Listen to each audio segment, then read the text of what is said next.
stars and stripes. Where would we be without Betsy Ross's iconic design? She was such a revolutionary. Well, you know, it's actually a myth that Betsy Ross came up with the design of the first American flag. We know that she was paid to make flags, but we don't actually know the exact design that she came up with. You mean to tell me that everything I've been taught in school is a lie?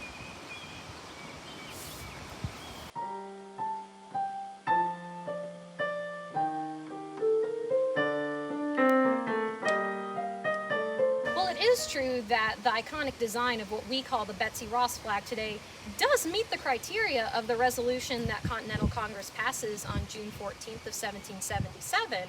But really all they say is that the flag of the United States to be 13 stripes, alternating red or white, and that the stars be in a blue field to represent a new constellation, which that kind of leaves it open to a lot of interpretation, doesn't it?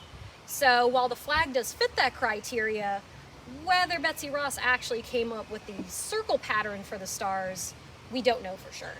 Keep in mind that a lot of flags are going to be used throughout the American Revolution as well, before Congress tries to make an official one and even after as well. Some of them are pretty recognizable to us today, like the Gadsden flag with the "Don't Tread on Me" on it. A lot of people will know what the Grand Union flag looks like as well, but different battalions will have different flags, different ships, the Navy will have different flags, even different forts have different flags in the time. The flag that we use here in our amphitheater, that's the Bowman flag, that doesn't come into play until 1781. And that comes from a map that was drawn up by Major Sebastian Bowman of the 2nd Continental Artillery. And he actually draws that map up after the siege here at Yorktown. He's very detailed with his map as well, and that's kind of in the corner down near the legend of it. If that's the case, then why do we say Betsy Ross made the flag? Well, there's a couple different reasons as to why.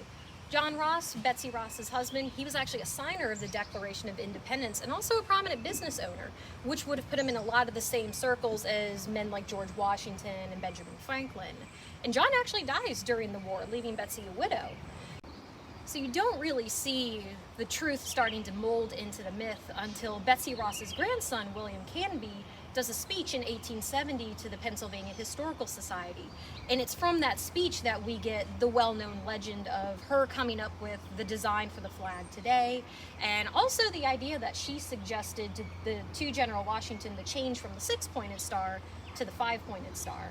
So as things happen, that tale ends up getting reprinted and passed around, and then, like other things, it kind of ends up into our history books with other myths and legends, like George Washington's wooden teeth and him chopping down the cherry tree and everything like that.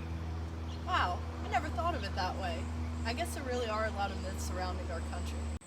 I guess it makes sense if you think about it. In the 1870s, there were a lot of people that were trying to heal the nation after the Civil War. But you have to admit, it's a pretty good story to rally behind. Well, we hope you enjoyed this 3-minute myth video. If you'd like to see more of these, don't forget to like, subscribe, hit that notification bell so that you know when our videos get posted. And also don't forget to share this video on social media as well.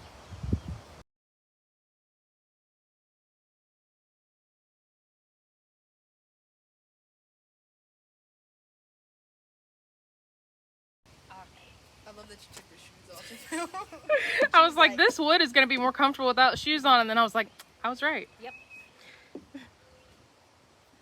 All right, whenever y'all are ready. All right. It's awkward, like, watching you Well, two. and then they blew the whistle, and it's like, all right, tell us when you're ready, Sarah. Okay, action.